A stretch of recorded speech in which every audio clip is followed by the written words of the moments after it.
Well, hello, Amy. How are you today? Good. How are you today? Good. I'm walking a little bit quicker to the office these days from Union Station. It's a little cold out there. Yeah, it is pretty cold, actually. Like, what happened? It's here to stay, I think.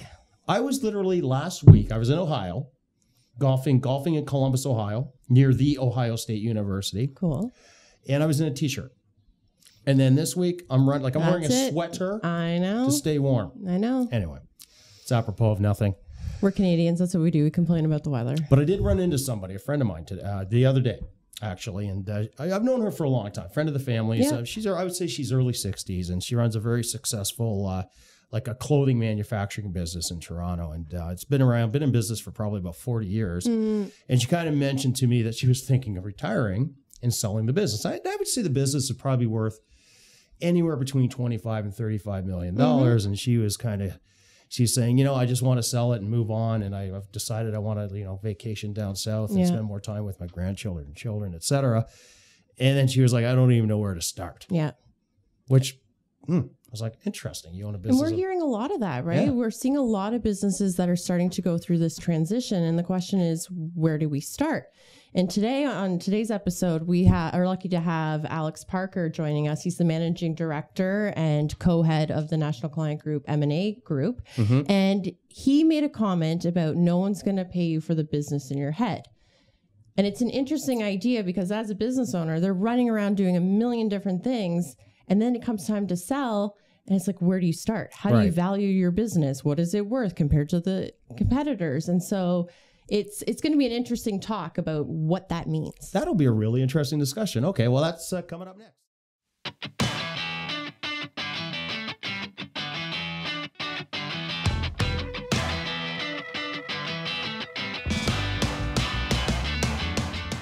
Welcome back, everybody. We have with us the Alex Parker of the NCG Group. Welcome, Alex. Great to be here. Thank you for having me. I'm glad you're here. It's going to be an interesting topic today. You brought this up, in this concept stuck in our heads. You said no one will pay you for the business in your head. Yeah, and that's very true, right? And it's one of those things we spend a lot of time with clients on, is helping them understand and embed the value that's in their head in the business. Well, I think it's a good concept, right? Because a lot of people, if you're a business owner, especially today with all the stuff going on, like you've got supply chain issues and hiring and all these other things you're faced with. And now maybe you're getting to that point where you're thinking about exiting the business or have a succession plan. But where do you start? And your comment about the business in your head, it's like, you're right. A lot of that stuff is in their head and it's not on paper. So what the heck do they do?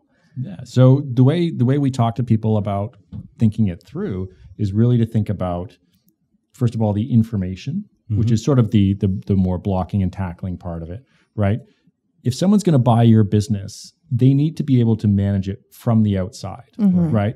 Because they don't know intuitively all the things that you sort of learned over your 20, 30 plus years of running it. Right. And so do you have systems that give you key performance indicators that tell you when something's going wrong, right? Well in advance of, it's too late by the time you see revenue declining. Right. It's too late if your bank balance isn't continuing to tick up the way you'd like. Right. And so you need those early indicators that for a lot of entrepreneurs, they're just intuitive. So they haven't necessarily developed those systems that help them see exactly what's going well. And so, an example of that sort of thing is a pipeline in a manufacturing business. Right. And if you've, I remember working with an entrepreneur about 6 years ago, and he actually stopped the process right about, a little way in, and said, look, I really know my business is taking off. I don't actually have the tools to prove it out to you today, but I can feel it coming. Right. And so he ended up pausing, and it delayed his sale for close to a year until we resumed the process, and he had a very successful outcome. And of course, he was right. Right. If he had had a situation or a system where he had been able to track his pipeline historically, and he could show some leading indicators of, here's the number of sales calls we do, here's the hit rate, here's the value of the work that's in our funnel right now, and the stage, every contract sort of goes through various sales stages before it closes. If you have that historically and you can prove it out, people are much more likely to be able to pay you for that pipeline that they're about to buy. So if you want to get the true value of your business after all these years of your hard work, it's good to have some systems in place to say, here's our track record. Here's, you can put it down on paper so they can actually see it. Yeah. And it's more than just the audited financial statements, right? It's more than just those details. It's the things you use week to week in the business to sort of see what's going on. Right. So that's kind of the information side of it. Mm-hmm. Right. And then the other part is really around relationships. And so one of the things that experienced buyers are always very careful of is asking about who owns the big relationships, right? Is it you, the business owner, who has the relationships with the really big customers? Mm-hmm. Or are those embedded with a bunch of different salespeople within the business? Right. Because if you step away, is my biggest client going to leave? I mean, that's a real concern. Right. So those client relationships are a real key, Mm-hmm. and also those relationships extend to suppliers. Right. And if you really depend on a particular group, particularly folks who are in distribution, that's an important one because you sort of have to you serve the people you're buying from to some extent, right, in a distribution relationship. And then also the staff, right? Like, are they, have you built enough sort of loyalty with the business that they're not necessarily going to follow you out the door? And how do you help people get comfortable that those folks are ready to transition into a new sort of leadership team? It kind of reminds me of, I remember reading a book years ago. It's called E-Myth Revisited. I think it was written by Gerber. I could be wrong, but it talked about, people who work in the business versus working on the business. To, people that work their whole careers in the business and neglect working on the business versus someone who works on the business as well and methodically as they work in the business. What's the difference in terms of the value, all things being equal to a business? What's the difference between the values of those two businesses when they come time to sell it? I mean, it really ends up with a big gap, right? It depends on the situation, but you can easily see, a couple of turns of EBITDA. So a business that might have sold for 8 times EBITDA sells for 6, or 6, sells for 4, in part because there isn't either the depth of the management team there who can run it going forward, or, going back to that point about information, that isn't there. Those are the sort of things, and they're really critical. And I think you bring up a good point about working on the business versus working in the business, right? And one of the things, some of the most successful entrepreneurs I've seen, what they're doing is they brought in the right management team to work in the business so that they can work on the business. Right. Now you sold businesses anywhere between, I've seen you and your group sell a business for over $140 million, but anything between $20 and $150 million. You've worked with a myriad of different ones. And obviously as your business grows in value, the founder of the business, and we see this all the time, like Jeff Bezos recently stepped aside from Amazon and so on and so forth, at that level. But let's say you've built a business from scratch to a $100 million entity. At what point, or is there a point where you're the founder, should you recognize as part of working on the business, maybe perhaps stepping back and hiring more professional management? And does that enhance the value of the business? I think in general, the typical answer is yes, it probably does. And it also depends what kind of personality you are. Right? Like a really current story right now, and I think a really interesting perspective I saw this morning is someone saying, Elon Musk is a visionary. Yes. He's really good at startups, at setting a vision, asking big questions, and helping people think not how am I going to grow this 10%, but how am I going to grow this 10x? Right. He probably is not so good though at human resources. I'd say he has a unique approach. Right, would be the euphemistic way to say it. And the same person was making the point that is he really an operator of a more mature business? Is that really where his skill set is? And so people who run family businesses or entrepreneurs, have to think about those questions personally, and it always depends on mostly the individual, but also the business itself too. Right. I imagine when you get called, you get the call, they're kind of at the stage where they're ready to sell, but they haven't done all of this work. So where do they start? Like if I agree with you, this should be documented, probably from early on, but a lot of them have been just kind of running, wearing many, many hats. And now it's like, I'm ready to sell. Oh, shoot, I don't have any of this. Where do they start? Like, what would be some of your recommendations on how to get started? Yeah, I think you have to think about it, first of all, in 3 buckets, right? You have to think about it in terms of, is the business itself ready to be sold? And that's that's a long conversation in and of itself. We have checklists we take people through, and we look at the finance function and the operations and the sales and the growth plan, and start to identify areas where they things either have to start existing, like a growth strategy that's sort of more comprehensive and written down. So those are a few examples of the things we talk about with respect to the business. The second piece is really your personal affairs, right? And by that, I mean, the big one there is tax, right? Do I have the legal entity structures in place where I'm going to be able to take advantage of the lifetime capital gains exemptions? Can I split that with my spouse? If there's family shareholdings or all those. We see that a lot on our side too, is, I should have done an estate freeze like 20 years ago. It's like, it's too late now. Yeah, exactly. You can't go back in time. Yeah, you can't go back in time. So, and some of those things have to sit in place for 12 or 24 months at a minimum to be effective, right? So you need to sort of have those personal, affairs in order. And then the big question is really about, are you ready to exit and retire, right? And it's a very personal one for a lot of owners and entrepreneurs because they've spent their lifetime building this thing, right? And it's often sort of their fourth child. It's part of their identity, right? Exactly, right? And so, it's important to remember when you sell a business, you get, a big check, but you also give something up. Right. And are you ready to give that up? And I imagine, like, if someone is selling a big business to a buyer, you'd probably have some non-competition aspects to what you're doing. Like, you just can't go and restart what you did prior. Exactly. Directly against the business you just sold, which is probably a big thing. Yeah. Right. And so the typical non-compete sort of 3 to 5 years. Right. And, there's lots of case law established on this sort of thing. But if you're the owner of the business and therefore getting the, the equity compensation check for it, most buyers are going to expect that you're going to sign some kind of non-compete that basically takes you out of the business for 3 to 5 years. Right. And then there's always a little bit of horse trading about, what's the geography, what constitutes a competing business, right? And you should get into some of those details.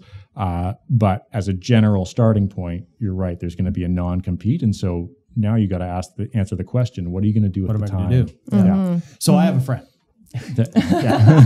And but seriously, she's looking to sell her business, and she guesses it's worth between, let's say, $25 and $35 million, somewhere there. She's early 60s. She thinks she might be able to sell the business within a year, but she's really at question 1, part A of the whole process. Typically, when they're at that stage, how long does it take to sell a business of that magnitude from start to finish? How many months, years? I think from the time you start speaking with advisors or thinking very seriously about it, a reasonable thing to do is to budget about a year. Okay. That's probably a reasonable number. If you want to do it in a compressed time frame, could you do 4 to 6 months? Yes.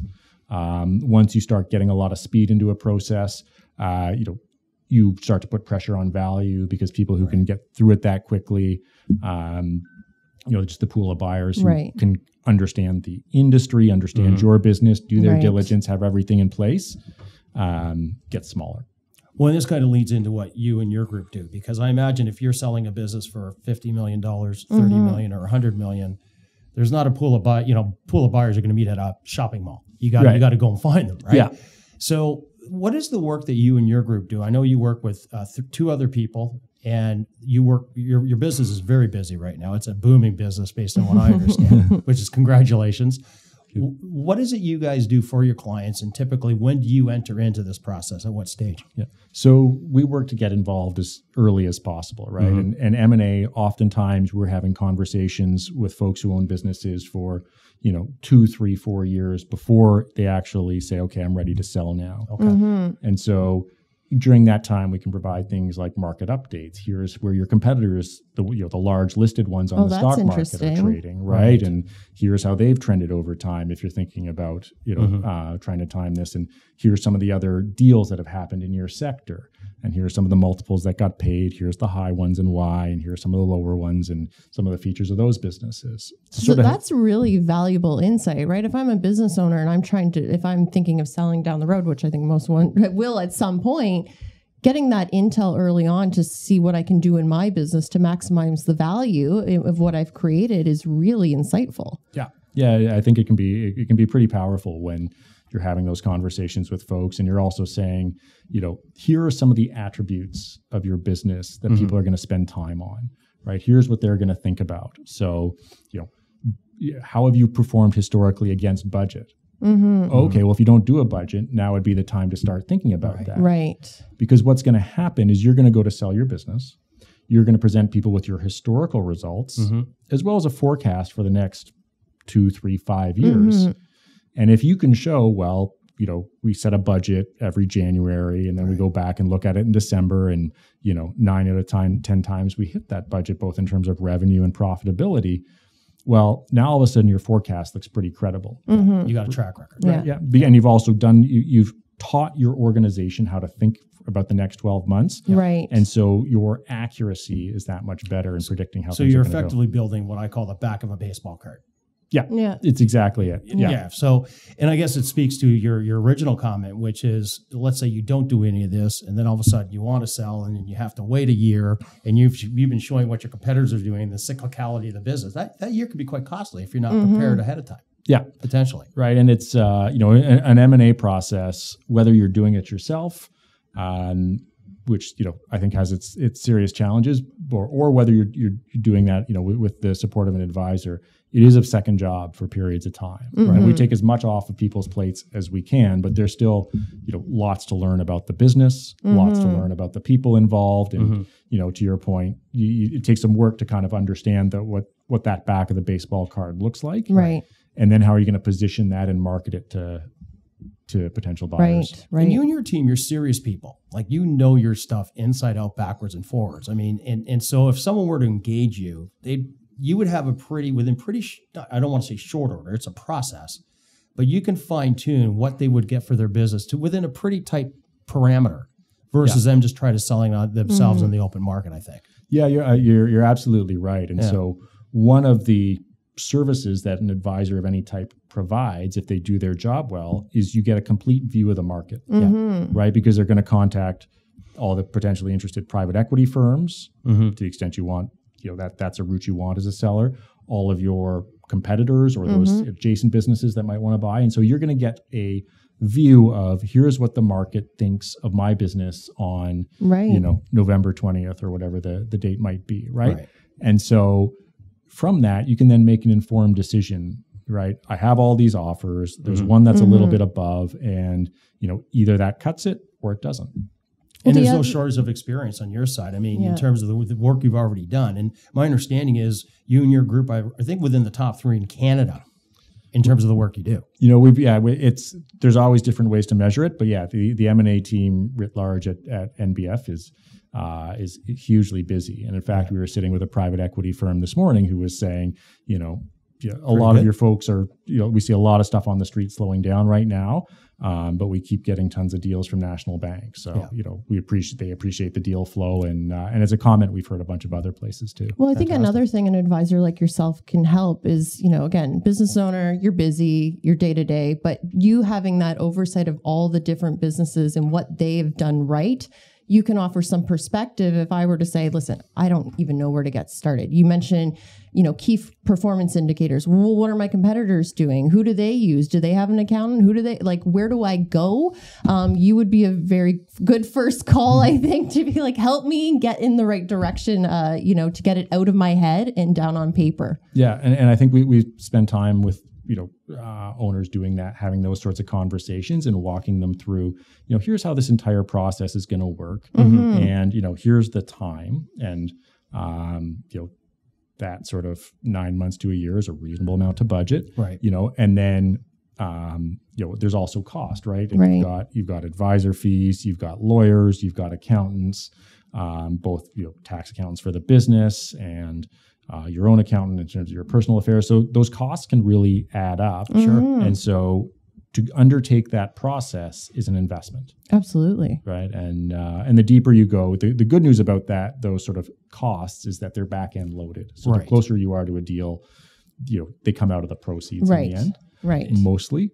But not to put too fine of a point on this, but if you're a person trying to sell your business for a after-tax proceed of whatever that number might be, if they engage someone like your group, those expenses are somewhat tax deductible against the final sale of the business, correct? Yeah, they're fully deductible against. And the way our team works is the vast majority of our fees are success based. Gotcha. And to the point of it's sort of 98 or 99% of our revenue. So as an owner, you then have alignment of interests, right? Because we're there to help you get the highest price possible, right? And there's no fee unless there's a transaction, right? And the more successful they are at selling their business, the more successful you are selling your business. Exactly. Or getting paid. Yeah, exactly. That's exactly the arrangement. So I think the big takeaway is start early. If you can do this earlier on in your business so that it's just part of your natural process. But if you haven't, there's still time. Yeah. You can still get organized, but really engaging someone like yourself that has the experience and has been through it before, just make that call, right? Because I think that would save me a heck of a lot of extra calls trying to figure it out on my own when I'm trying to run a business. You're kind of playing chess when everyone else is playing checkers. Right. And at least I think, tell me if I'm wrong, if someone's trying to sell their business, they know who you are and you know who they are ahead of the curve, the more prepared you're going to be when the time arcs towards a final destination. Exactly. Yeah. Exactly. Well, and really maximize the value after all the sweat, labor a lot of entrepreneurs put in over the years. You'd hate to see because it was just not documented, not get the full potential. Totally. Yeah. It's one of those things where, and if you can start with that sort of rough idea of what the final picture needs to look like in order to maximize value, then you can steer your business in that direction. Great. Awesome. Thanks, Alex. This has been helpful. Thank you, Alex. Thank you for having me. Our pleasure. Till next time. That was a really great episode with Alex today. And I think, anybody that we've had Alex chat with, they've all walked away saying that they came away with a to-do list and a next step. They're really good at providing a great checklist of items, where to get started, good resources on who to reach out to. So, we really value our time we've spent with Alex. And that was one of our better podcasts. I was really glad to have him. Yeah. Yep. That was great. Well, thanks, everybody, and look forward to seeing you again.